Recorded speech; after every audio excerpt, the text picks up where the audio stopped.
Pinangunahan ni Pangulong Rodrigo Roa Duterte ang ceremonial switch-on sa Sarangani Corporation Power Plant. At sa kanyang talumpati, hinikayat ng Pangulo ang mga negosyante na mamuhunan sa bansa. Sinabi ni Pangulong Duterte na walang dapat ikatakot sa pagnenegosyo sa bansa sa kabila ng pagdukot at pagpatay sa Korean businessman na si Jake Ju. May report Kirby Cristobal mula sa Sarangani Province Live. Kirby!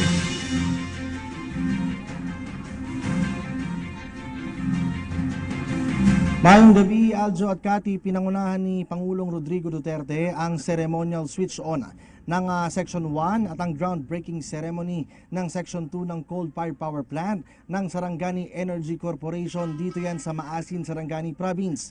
Nakatakdang mag-supply sa 3 milyong residente ang Section 1 ng naturang pasilidad na mayroong 105 megawatts para sa mga probinsya ng Sarangani, Agusan del Sur, Agusan del Norte, Compostela Valley kasama ang mga syudad ng General Santos, Samal, Butuan, Bayugan at Tagum at maging ang munisipalidad ng South Cotabato at ng Davao del Norte.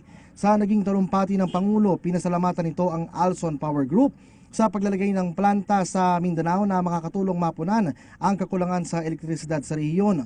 Mahalaga raw niya ito para sa kanyang mga kababayan, lalo na sa mga maliliit na bayan at barangay.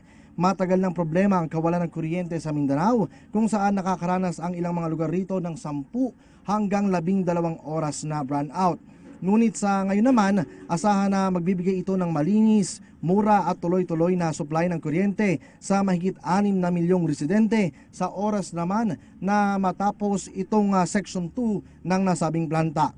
Muli ring binigyang diin ng Pangulo ang kampanya kontra korupsyon at ang patuloy na pagsugpo sa iligal na droga at ang mabilis na pag-aksyon ng pamahalaan sa mga pangangailangan ng bawat isang mamamayan. Samantala, humingi naman ang paumanhin ng Pangulo sa mga foreign investors kaugnay ng naganap na pagpatay sa Korean businessman na si Jake Ju. Narito pakinggan po natin ang naging pahayag ni Pangulong Rodrigo Duterte dito yan sa Sarangani Province. I'm happy that the investors heard. I would like to welcome you.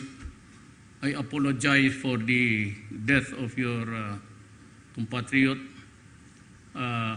We are very sorry that it had to happen, but I can assure you, those responsible are known to us already, and they will have to go to prison.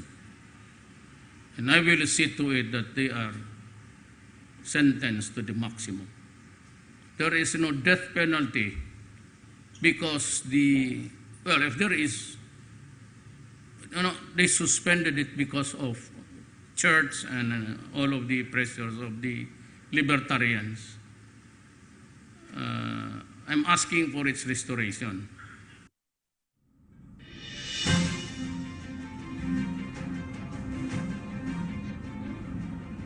Aljo, bukod dun sa itinayong power plant dito sa Sarangani Province, particular dito yan sa Barangay Kamangan sa Maasin, ay isa pang section ang binubuo rin ngayon ng Sarangani Energy Corporation dyan naman sa bahagi ng Zamboanga na siyang makakatulong naman sa iba pa nating mamamayan para sa pagpapalagupan ng elektrisidad sa nasabing rehiyon.